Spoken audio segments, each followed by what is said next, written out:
ठाकुर साहब का छोटा बेटा गरीब था, इसलिए वो अपने बड़े बेटे के पास रहते थे, जो शहर में जिला अधिकारी डीएम था, जबकि उनकी अपनी भी पेंशन आती थी। एक दिन सुमित्रा जी ने छोटे बेटे के बच्चों को मंदिर के पास सड़क पर समोसे बेचते हुए देखा तो उनका दिल दहल गया और ठाकुर साहब से वो बोली कि छोटे बेटे के पास चले जाना चाहिए, उसके हालात अच्छे नहीं हैं। ठाकुर साहब ने गुस्से में कहा कि तुम ही उस नकारा के पास चली जाओ, तो वो छोटे के पास चली गईं। छोटा बेटा उन्हें देखकर बहुत खुश हुआ। जब काफ़ी दिन बीत गए तो ठाकुर साहब पत्नी के हालात देखने खुद गांव चले गए। वहां पहुंचकर सामने का दृश्य देखकर उनकी आंखें फटी के फटी रह गईं। ठाकुर साहब ने देखा कि सुमित्रा, वो देखो, वो अपने केशव का बेटा मंदिर के पास खड़ा है ना, देखो वो समोसे बेच रहा है। सुमित्रा जी ने जैसे ही सामने सड़क के किनारे अपने पोते को समोसे की टोकरी उठाए रखे खड़े देखा तो उनका दिल धक से रह गया।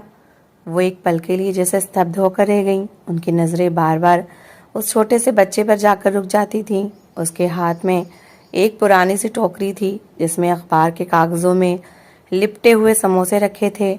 वो हर आने जाने वाले श्रद्धालु के सामने रुककर धीरे से आवाज में कहता, समोसे ले लें, गरम समोसे हैं। लेकिन अगला दृश्य इससे भी ज्यादा पीड़ादायक था।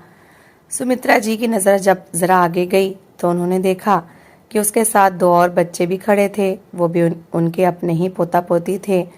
एक तो अभी बहुत छोटा था, उसके हाथ में एक छोटा सा थैला था जिसमें वो पैसे जमा कर रहा था। दूसरा जरा बड़ा था और लोगों को आवाजें लगा रहा था। साथ में उनकी मासूम पोती भी थी। वो सब बहुत छोटे छोटे मासूम बच्चे थे। उनके खेलने कूदने के दिन थे। उनके हाथों में तो खिलौने होने चाहिए थे, उनके कंधों पर तो स्कूल का बस्ता होना चाहिए था, मगर वो सड़क के किनारे खड़े समोसे बेच रहे थे। आने जाने वाले लोगों के सामने रुक रुक कर मिन्नतें कर रहे थे कि कोई उनसे समोसे खरीद ले। ये दृश्य देखकर सुमित्रा जी की आंखों में नमी उतर आई। दिल जैसे किसी ने मुट्ठी में जकड़ लिया हो। ठाकुर साहब ने भी एक नज़र उधर डाली और फिर सर झटक दिया। उनके चेहरे पर जरा सी भी नरमी नहीं आई। वो निकम्मा है, जब खुद से कमाई नहीं होती तो बच्चों को भी काम पर लगा दिया है। मुझे उससे कोई मतलब नहीं है, चलो यहाँ से। ये कहकर वो आगे बढ़ गए। सुमित्रा जी खामोशी से उनके पीछे चल तो दी, मगर उनके कदम जैसे बोझल हो गए थे। उनका दिल उसी दृश्य में अटक कर रह गया था। वो बार बार मुड़कर बच्चों को देखना चाहती थीं, मगर ठाकुर साहब के रहते वो कुछ कह भी नहीं सकती थीं। उनके 3 ही तो बच्चे थे, एक बेटी जो दूसरे शहर में ब्याही गई थी, बड़ा बेटा जो अब एक बड़ा अफसर था, और एक छोटा बेटा केशव जो अब हमेशा से ही कमज़ोर किस्मत का मालिक रहा था। ठाकुर साहब और सुमित्रा जी अब शहर में अपने बड़े बेटे के साथ रहते थे। बड़ा शानदार घर था, नौकर चाकर थे, हर प्रकार की सुख सुविधा मौजूद थी। ऊपर से ठाकुर साहब की अपनी पेंशन भी आती थी, इसलिए वो किसी पर बोझ भी नहीं थे। लेकिन सुमित्रा जी के दिल में आज अजीब सी बेचैनी थी। न जाने मेरे बच्चे के हालात कैसे होंगे, उन्होंने अपने दिल में सोचा। कौन सी ऐसी मजबूरी आ गई कि उसने अपने बच्चों को मंदिर के बाहर समोसे बेचने के लिए भेज दिया। ये ख्याल आते ही उनके दिमाग में पुरानी यादें घूमने लगीं। केशव बचपन में बहुत ज़्यादा बीमार रहा था। जब वो सिर्फ 5 साल का था तो उसे भीषण निमोनिया हो गया था। कई कई दिन वो अस्पताल में पड़ा रहता था। सुमित्रा जी दिन रात उसके सराहने बैठी रहती थीं। कई बार तो डॉक्टर ने भी हाथ खड़े कर दिए थे कि बच्चे की हालत बहुत नाजुक है। इसी बीमारी के कारण उसके दिमाग पर भी असर पड़ गया था। डॉक्टर ने बताया था कि केशव का दिमाग बहुत ज़्यादा कमज़ोर तो नहीं है, मगर वो ज़्यादा मानसिक दबाव या पढ़ाई की मेहनत बर्दाश्त नहीं कर सकेगा। मुश्किल हिसाब किताब उसके लिए कठिन होगा, लेकिन शारीरिक तौर पर वो बिल्कुल ठीक था। दौड़ता भागता था, मेहनत मजदूरी कर सकता था। सुमित्रा जी को आज भी वो दिन याद था जब डॉक्टर ने उन्हें एक तरफ ले जाकर कहा था कि आपका बेटा जिंदा तो रहेगा, मगर उसकी मानसिक सहन शक्ति कमज़ोर रहेगी, उस पर ज़्यादा दबाव न डालिएगा। वो दिन सुमित्रा जी के लिए बहुत भारी था, मगर केशव एक अजीब बच्चा था। बीमारियों के बाद भी उसके दिल में पढ़ने का बहुत शौक था। जब उसका बड़ा भाई स्कूल जाने लगता तो केशव भी उसके पीछे पीछे दरवाजे तक आ जाता और जिद करता कि वो भी स्कूल जाएगा। एक दिन तो उसने रोते रोते बस्ता ही उठा लिया था और कहने लगा कि माँ, मैं भी स्कूल जाऊंगा, मैं भी पढ़ूंगा। सुमित्रा जी ने उस दिन उसे बड़ी मुश्किल से समझाया था। फिर कुछ साल बाद उसका स्कूल में नाम भी लिखवा दिया, लेकिन ज़्यादा पढ़ाई उसके बस की बात नहीं थी। कुछ देर किताब देखता तो सर में दर्द शुरू हो जाता। मास्टर जी भी अक्सर शिकायत करते कि केशव पढ़ाई में कमज़ोर है। एक दिन मास्टर जी ने ठाकुर साहब को बुलाकर कहा था कि आपका बेटा बहुत सीधा और मेहनती है, मगर इसका दिमाग ज़्यादा पढ़ाई में नहीं लगता। उस दिन ठाकुर साहब को बहुत गुस्सा आया था। उन्होंने घर आकर केशव को डांटा भी था, मगर सुमित्रा जी ने बेटे को सीने से लगा लिया था। केशव ने कुछ साल पढ़ने की और कोशिश की, फिर खुद ही पढ़ाई छोड़ दी। उसने कहा था कि वो मजदूरी कर लेगा, मगर घर पर बोझ नहीं बनेगा। इसके बाद से वो कभी किसी खेत में मजदूरी करता तो कभी किसी मिस्त्री के साथ काम सीखने लगता। उसके हाथ हमेशा काम में व्यस्त रहते थे। बड़ा भाई पढ़ लिख कर बहुत आगे निकल गया। किस्मत भी उसके साथ थी। वो प्रतियोगिता परीक्षा पास करके बड़ा अफसर बन गया। फिर एक बड़े परिवार में उसकी शादी हो गई और वो शहर में जाकर बस गया। गांव में क्या था, बस एक पुराना सा घर और 1-2 एकड़ जमीन। वो जमीन भी केशव के पास ही रह गई थी। वही इस पर खेती बाड़ी करता था और मजदूरी भी कर लेता था। उसकी शादी भी गांव की एक सादा सी लड़की से हुई थी।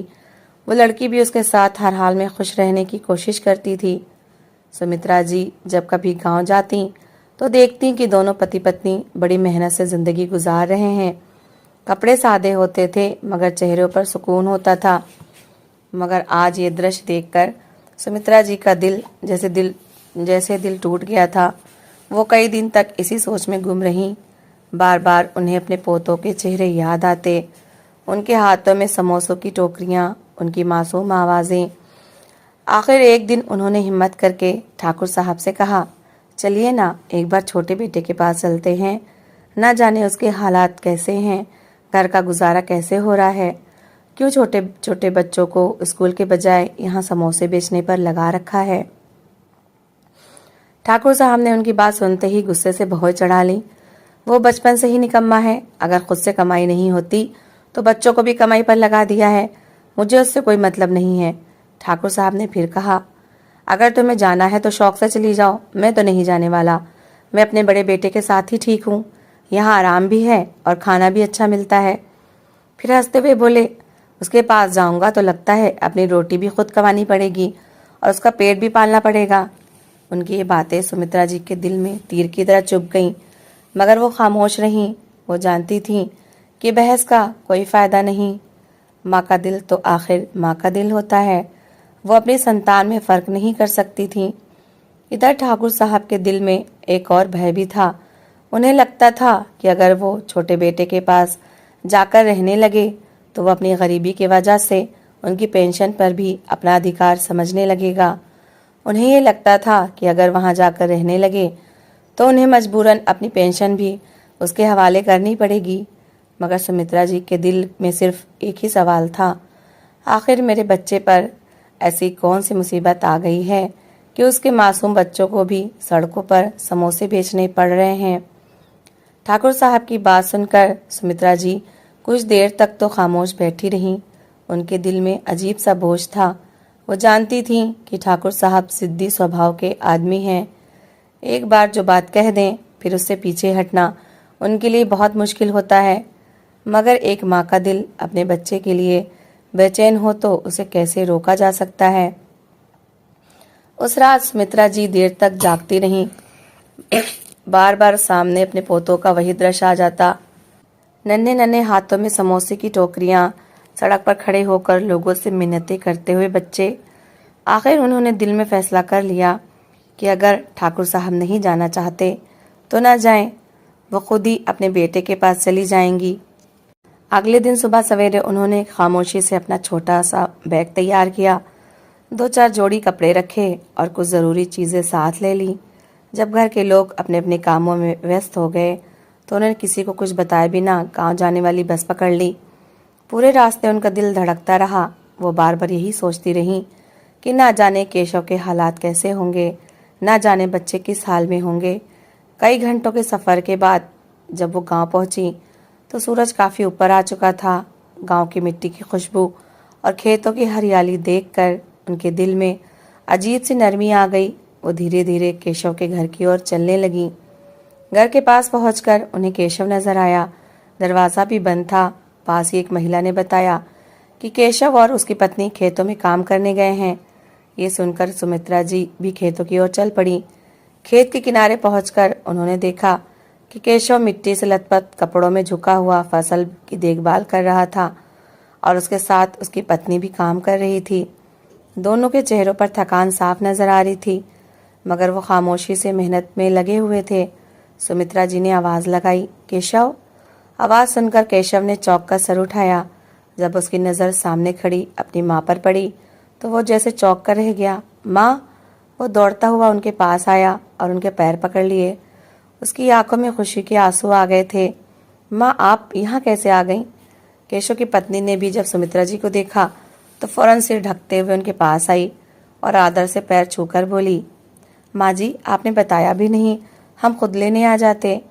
उनके चेहरों पर खुशी साफ झलक रही थी, जैसे बरसों बाद कोई कीमती चीज़ उन्हें वापस मिल गई हो। केशव फौरन बोला, माँ, आप यहाँ खड़ी क्यों हैं? चलिए घर चलते हैं, आप थक गई होंगी। वो दोनों उन्हें सहारा देकर घर ले आए। घर बहुत सादा था। कच्चे आंगन में एक और पुरानी सी चारपाई पड़ी थी। दीवारों पर मिट्टी की तह थी, मगर घर में सफाई थी और एक अजीब सा सुकून था। केशव की पत्नी फौरन पानी ले आई और बोली, माँ जी, पहले पानी पी लीजिए। फिर जल्दी जल्दी चूल्हे की तरफ गई और कहने लगी, मैं भी चाय बनाती हूँ। सुमित्रा जी खामोशी से ये सब देखती रहीं। उनके दिल में अजीब सी नरमी उतर आई। यहाँ ना नौकर थे, ना कोई विलासता, मगर प्यार और अपनापन हर ओर महसूस हो रहा था। केशव बार बार उनके पास बैठकर उनका हालचाल पूछ रहा था और कह रहा था कि माँ, आपने हमें बताया क्यों नहीं? हम खुद लेने आ जाते। सुमित्रा जी ने बस मुस्कुराकर उसके सर पर हाथ फेर दिया। उन लम्हों में उन्हें अचानक शहर वाला घर याद आने लगा। वो बड़ा सा बंगला जहाँ हर सुख सुविधा थी, मगर वहाँ अजीब सी खामोशी रहती थी। बड़े बेटे की पत्नी बहुत पढ़ी लिखी और ऊंचे परिवार की थी। शुरू शुरू में सुमित्रा जी को लगा था कि शायद समय के साथ वो घुल मिल जाएगी, मगर ऐसा कभी नहीं हुआ।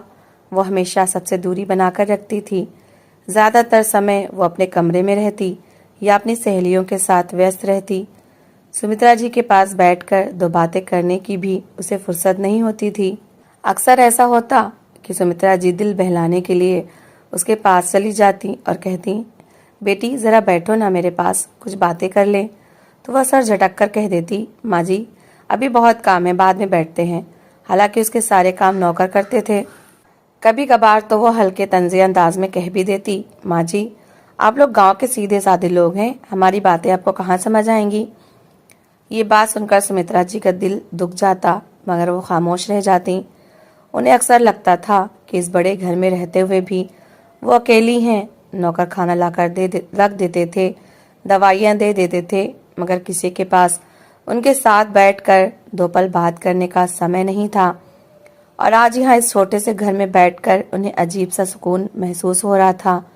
केशव की पत्नी चाय ले आई और उनके सामने रख दी और बोली, माँ जी, आपने रास्ते में कुछ खाया भी था या नहीं? उसके स्वर में अपनापन था। सुमित्रा जी ने अपने बेटे और बहू को देखा, जो सारा दिन खेतों में मेहनत करते थे।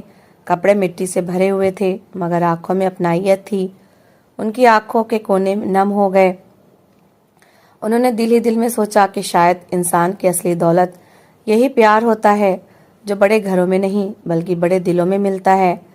ठाकुर साहब को ये बात अच्छी तरह मालूम थी कि सुमित्रा जी कहाँ गई होंगी। वो जानते थे कि माँ का दिल ज़्यादा देर तक अपने बच्चों की चिंता से दूर नहीं रह सकता। इसलिए शुरू के कुछ दिन उन्होंने इस बात की ज़्यादा परवाह नहीं की। वो समझते रहे कि शायद सुमित्रा जी का मन भर जाएगा तो खुद ही वापस आ जाएंगी, मगर दिन गुजरते गए। एक सप्ताह गुजर गया, फिर दूसरा सप्ताह भी बीतने लगा, मगर सुमित्रा जी का कोई संदेश न आया। अब ठाकुर साहब के दिल में हल्की सी बेचैनी पैदा होने लगी। एक शाम वो अपने कमरे में अकेले बैठे थे। नौकर खाना रखकर जा चुका था, मगर उनका मन खाने को नहीं कर रहा था। अचानक उन्हें एहसास हुआ कि इस बड़े से घर में अजीब सी खामोशी फैली हुई है। सुमित्रा जी की मौजूदगी में यही घर कुछ और लगता था। वो कभी रसोई में जाकर नौकरों से बातें कर लेती, कभी आंगन में बैठकर पौधों को पानी देती, कभी आकर उनसे ही बातें करने लगती, मगर अब घर में सिर्फ सन्नाटा था। इसी बीच उन्हें शहर वाली बहू का व्यवहार भी याद आने लगा। सुमित्रा जी अक्सर उसके पास बैठने की कोशिश करती थीं, मगर वो हमेशा किसी न किसी बहाने से उठ जाती। न उसने कभी सुमित्रा जी के सिर में तेल लगाया, न उनके साथ बैठकर चाय पी। कभी कभी तो वो 2 दिन तक ये भी न पूछती थी कि माँ जी ने खाना खाया है या नहीं। ये सब बातें सोचते हुए ठाकुर साहब के दिल में एक अजीब सी उलझन पैदा होने लगी। आखिर एक सुबह उन्होंने फैसला कर लिया कि वो खुद जाकर सुमित्रा जी का हाल चाल मालूम करके आएंगे। अगले दिन वो गांव जाने वाली बस में बैठ गए। रास्ते भर वो खामोश बैठे रहे। दिल में तरह तरह के ख्याल आते रहे। वो यही सोचते रहे कि ना जाने सुमित्रा जी वहाँ किस हाल में होंगी। कहीं ऐसा तो नहीं कि केशव की गरीबी में वो खुद भी दुख उठा रही हूँ। कई घंटों के सफ़र के बाद जब वो गांव पहुँचे तो सीधा केशव के घर की ओर चल पड़े। जैसे ही वो घर के पास पहुँचे तो एक अजीब सा दृश्य देखकर उनके कदम वहीं रुक गए। आंगन में सुमित्रा जी चारपाई पर बैठी थीं और उनके सामने उनकी बहू जमीन पर बैठी उनके पैर दबा रही थी। पास ही चूल्हे पर कुछ पक रहा था और केशव पानी का घड़ा भर कर ला रहा था। बच्चों की हंसी की आवाज़ें भी आंगन में गूंज रही थी। ठाकुर साहब कुछ पलों के लिए वहीं खड़े रह गए। उनकी आंखें हैरत से फैल गईं। उन्होंने सोचा था कि यहाँ गरीबी और परेशानी का आलम होगा, मगर यहाँ का दृश्य तो कुछ और ही था। सादगी ज़रूर थी, मगर माहौल में प्यार और सुकून था। सुमित्रा जी की नज़र जैसे ही दरवाजे की ओर गई तो वह तुरंत खड़ी हो गईं। अरे आप यहाँ कैसे आ गए? उनकी आवाज़ में खुशी और हैरत दोनों शामिल थीं। केशव भी फौरन आगे बढ़ा और आदर से बोला, पिताजी, आपने बताया होता तो मैं खुद लेने आ जाता। आइए, अंदर आइए। बहू ने भी फौरन सिर ढका और आदर से उनके पैर छुए और जल्दी से एक साफ चादर चारपाई पर बिछा दी। पिताजी आप बैठे, मैं अभी चाय बनाती हूँ। बच्चों ने भी दौड़कर दादाजी के पैर छुए। ठाकुर साहब ये सब देखते रह गए। उनके दिल में अजीब सा एहसास जाग रहा था। उन्हें वो शहर वाला घर याद आया जहाँ सुमित्रा जी को कोई पूछता तक नहीं था, और यहाँ ये सादा सी बहू उनके पैर दबा रही थी और उनकी हर बात का ख्याल रख रही थी। वो खामोशी से चारपाई पर बैठ गए।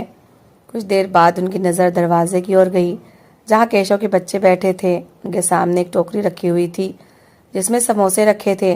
ठाकुर साहब के दिमाग में तुरंत वही पुराना दृश्य ताज़ा हो गया जब उन्होंने बच्चों को मंदिर के बाहर समोसे बेचते देखा था।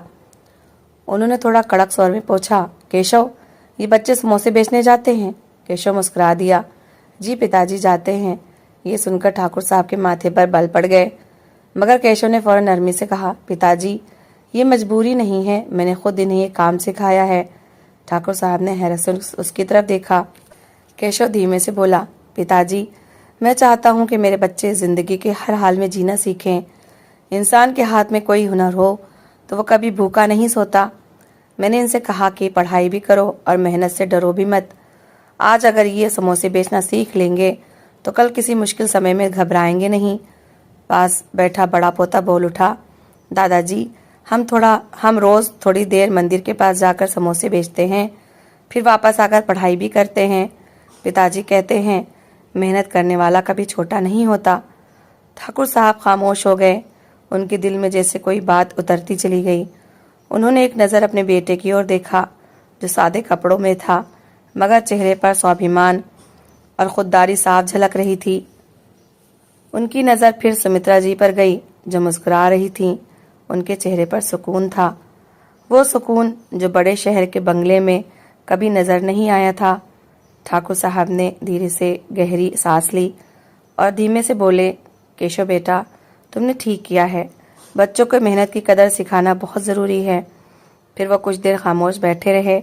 उनके दिल में पहली बार यह एहसास पैदा हुआ कि असली अमीरी बड़े घरों या बड़े पदों में नहीं होती, बल्कि दिलों के प्यार और मेहनत के सम्मान में होती है। उस पल उन्हें यूँ लगा जैसे वो ज़िंदगी का एक बहुत बड़ा सबक सीख चुके हों। तो दोस्तों, इस कहानी को लेकर आपकी क्या राय है, कमेंट बॉक्स में ज़रूर बताएं। और अगर आपको हमारी आज की कहानी अच्छी लगी हो तो प्लीज़ इसे लाइक ज़रूर करें। अगर आपने अभी तक हमारे चैनल को सब्सक्राइब नहीं किया तो ज़रूर कर लीजिए। तो मिलते हैं ऐसी ही एक और मोटिवेशनल कहानी के साथ। Thanks for watching.